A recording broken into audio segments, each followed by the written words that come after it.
ख्रिस्त में मेरे प्यारे भाइयों और बहनों, जैसा कि हम क्रिसमस की दहलीज पर हैं, मैसूर में पलोटी संस्थान यीशु के जन्म और बचपन पर पलोटी के ध्यान पर ध्यान देना चाहता है। विंसेंट पलोटी ने यीशु के सांसारिक जीवन के 33 वर्षों के आधार पर 33 ध्यान लिखे, जिसमें उनके आध्यात्मिक बच्चों को यीशु मसीह की नकल करने के लिए आमंत्रित किया गया था। यह यीशु मसीह के एक करीबी नकल की इच्छा थी, जिसने विंसेंट पलोटी के पूरे जीवन को नियंत्रित किया। आने वाले महीनों में हम मसीह के इस नकल के विभिन्न पहलुओं पर ध्यान देंगे, जिसका विंसेंट पलोटी ने अपने जीवन में अभ्यास किया और हमारी आध्यात्मिक यात्रा के लिए उनका अनुसरण कैसे किया जा सकता है।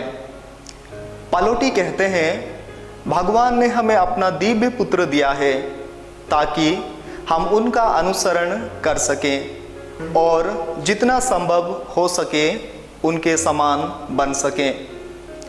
कुरिन्थियों को लिखे पहले पत्र में संत पौलुस लिखते हैं, जैसा मैं मसीह का हूँ वैसा ही मेरे सी चाल चलो। मसीह की इसी नकल की प्रेरक शक्ति प्रेम है। यीशु ने कहा, यदि तुम मुझसे प्रेम रखते हो तो मेरी आज्ञाओं को मानोगे। विंसेंट पलोटी ने यीशु को अपने ईसाई जीवन के लिए सच्चा आदर्श माना। वह समझ गया था कि यीशु के उसके करीब आने के आह्वान का अर्थ यह था कि प्रत्येक ईसाई को उसके मार्ग पर चलने के लिए तैयार होना चाहिए, जिस पर यीशु अपने जीवन में चला था। अक्सर हम इस बात को लेकर भ्रमित रहते हैं कि हमें किस तरह का पालन करना चाहिए। वह लिखता है, हम हमेशा पूरी तरह से भगवान के पवित्र कानून और चर्चों के पवित्र नियम और संविधानों को पूर्ण शुद्धता, आज्ञाकारिता, गरीबी और दृढ़ता में पूरी तरह से पालन कर सकते हैं। हमें अपने दिलों में एक आध्यात्मिक भवन बनाने का प्रयास करना चाहिए। हमारे प्रभु का अनुकरण करना और सभी ईसाई सद्गुणों का अभ्यास करना। अब यह बलिदान की भावना के साथ था कि अवतार के रहस्य में हमारे भगवान ने दुनिया में प्रवेश किया। बलिदान की भावना से वह इस पृथ्वी पर रहता था। बलिदान की आत्मा के साथ वह क्रूस पर मरा।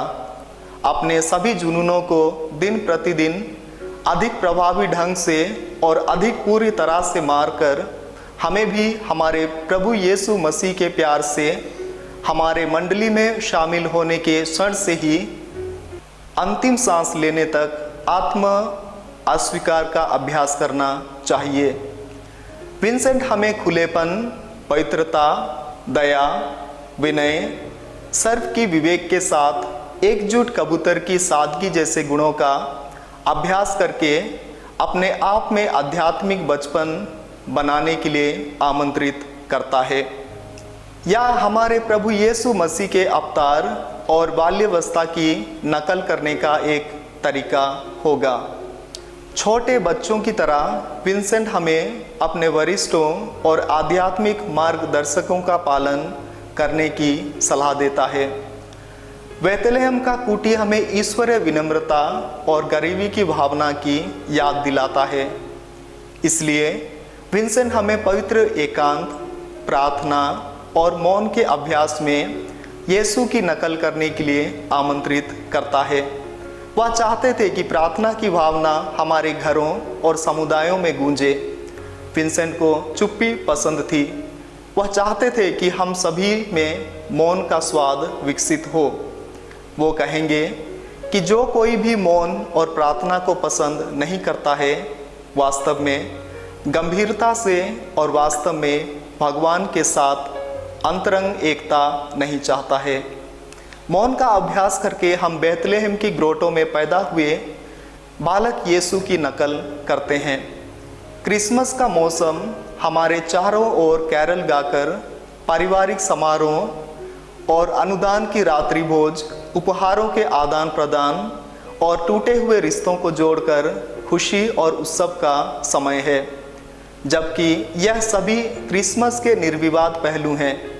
हमें इस व्यस्त मानव अस्तित्व की परिधि में रहने वाले गरीबों और ज़रूरतमंदों को नहीं भूलना चाहिए।